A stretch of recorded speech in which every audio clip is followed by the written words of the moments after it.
They are some of the special people we've had the privilege to meet. I think he would be so thrilled, he'd probably jump out of that wheelchair. Their humility, creativity, and passion inspires. Yeah, I've always kind of had a desire to just draw and create. They represent the fabric of our small towns. I don't have a Cadillac, I don't have a boat, don't have a motorcycle, all the toys. This is my thing. People you certainly remember and respect. The main thing is that you are really in love with the industry and understand what it represents. Now, some of the small town stories we've been honored to tell. Welcome and thanks for joining us for this Small Town Special. I'm Jeff Alexander. Every week, somewhere along the back roads of Northeast Wisconsin, we come across someone or some folks who simply make us smile. It could be a family member, your friend, maybe your neighbor.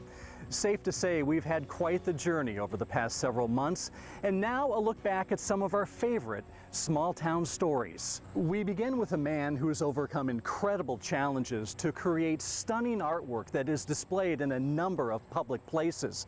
But it's the man behind the work that is even more amazing. Back in February, we traveled to Shawano County to meet the inspirational Scott Menzel.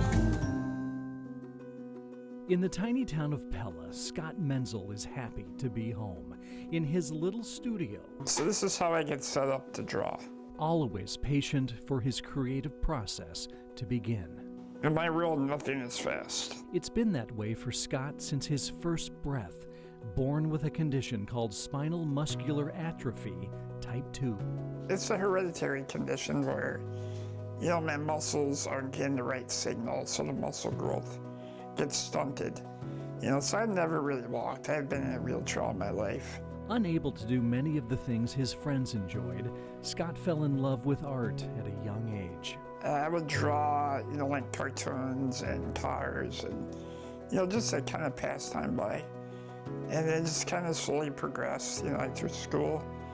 I would do t-shirts and different various projects for the school. After sketching all the faces of his 1993 Marion High School graduating class on a t-shirt, Scott earned a degree in graphic communications at St. Norbert College.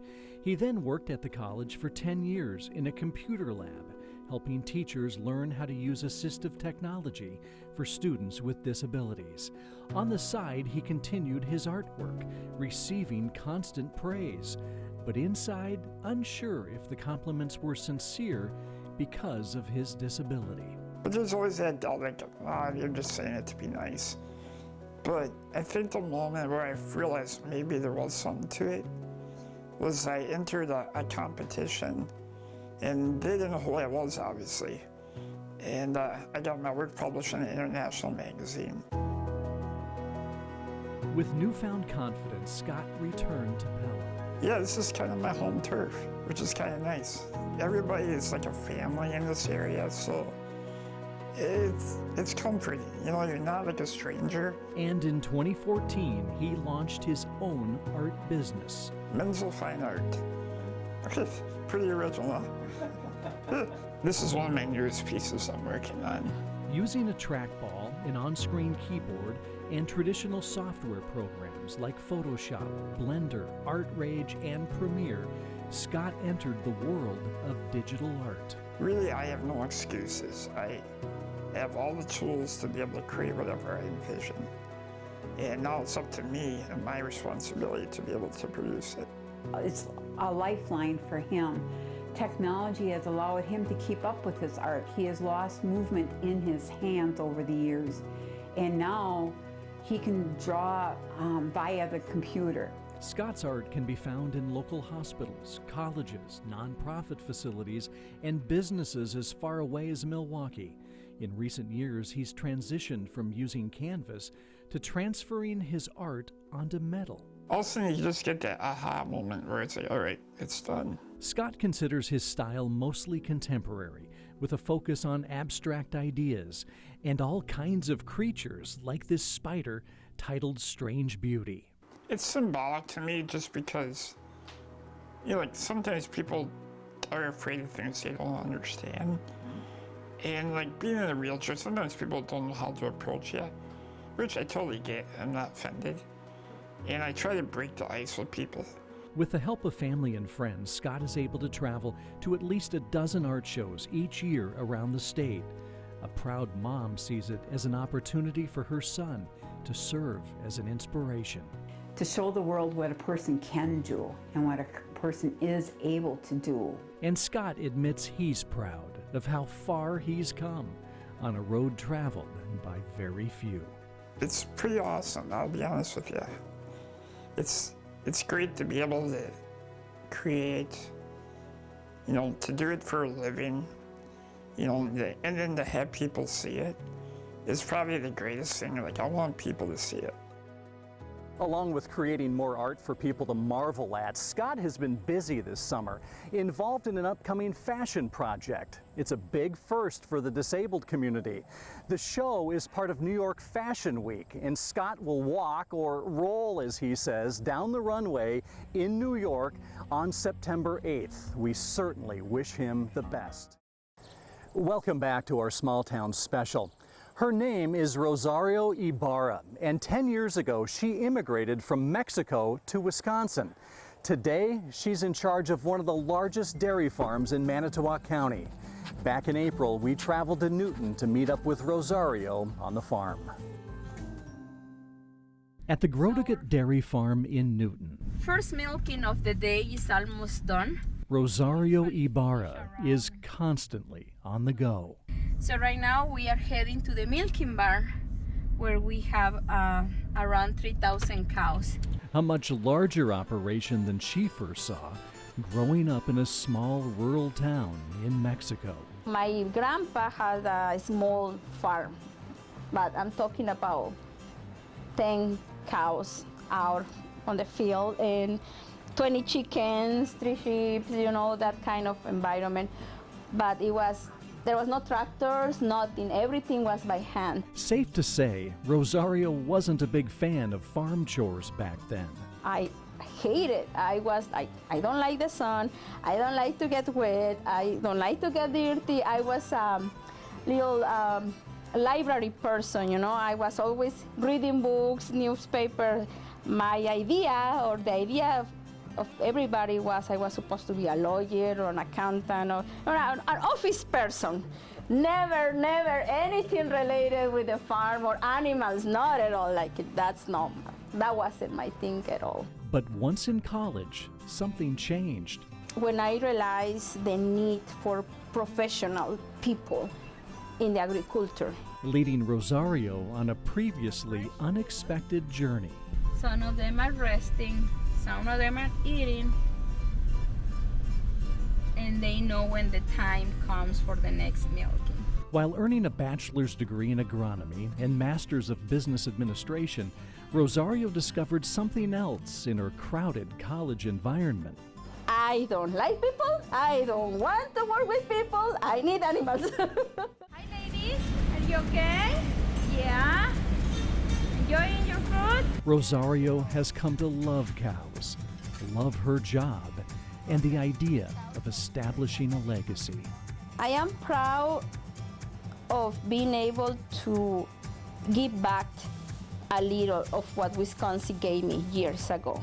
You know, the opportunity to come here to learn from a really good farm and to learn from a lot of people that have a real passion for the dairy industry. I'm hoping that I'm being a good example. Rosario hopes by sharing her story, she can serve as an inspiration to other minority women by proving you can rise to the top of Wisconsin's storied dairy industry. Welcome back. It's a commitment a family made to their dying son and brother 25 years ago. This summer, that promise became an unbelievable reality.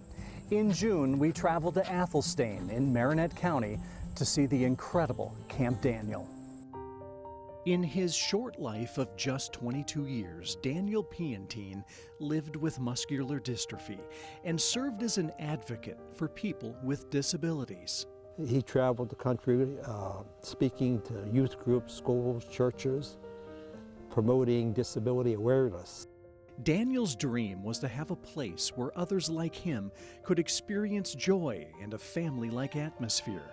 During his final days, he called upon his family. We were staying with my parents just to be able to spend time with him, and he was flat on his back on an iron lung during that time, 24 hours a day for maybe 3 months. And he was a prolific writer. He was published a lot, and he just always was pushing forward in that vision. And he called me upstairs in the middle of one night and said, "I want to ask you a question. I don't want you to answer. I would like you to get involved starting a camp for people with disabilities." A promise was made, and in 1996, the Piantine family formed the nonprofit Camp Daniel. The following year, the next order of business. Each day is a different theme and filled with activities. Along with lodges and cabins, the campus includes a number of unique buildings with incredible decorations. There's a 1950s diner, a movie theater, and a dining hall, along with a barn, a game room, a lakeside pavilion, and nature center. And then everything's very tactile, so they can touch, feel. A ribbon-cutting ceremony in June welcomed more than 500 guests and formally opened Camp Daniel. It proved to be a highly emotional day. It's 95% volunteers that have constructed this, so that culmination of that many years to get this place open has been, there's not even words to explain how incredible. Especially knowing Daniel's wish has come true. I think he would be so thrilled, he'd probably jump out of that wheelchair. Finally, it was back in March that we featured Lane Ludke in our Small Town series. An elementary school music teacher and singer-songwriter, Lane, who goes by the stage name Lane Lee, is supremely talented. And we are honored he recently wrote and recorded a song for small towns. As we say goodbye, here's Lane and the many others so gracious to share their stories with us. Have a great day, and thanks for watching.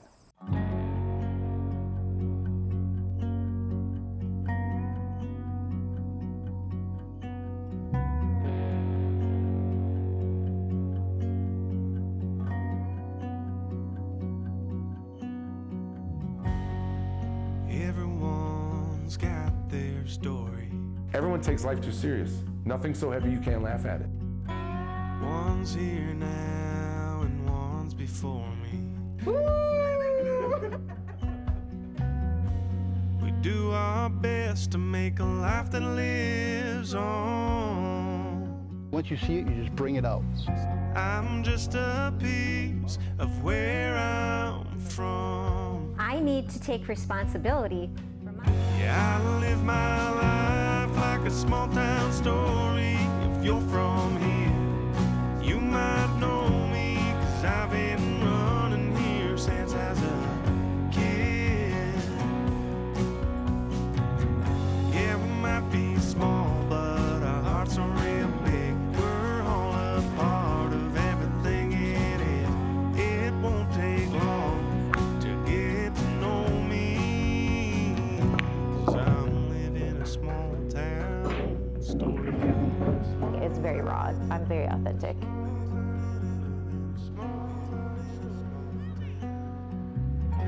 2 years. The club is family. It should be. I enjoy making things. This town's been here for quite some time. Most just don't get it when they drive by. To most, that building, it just looks old. What do you think when you come in here? But they'd be amazed with all the stories it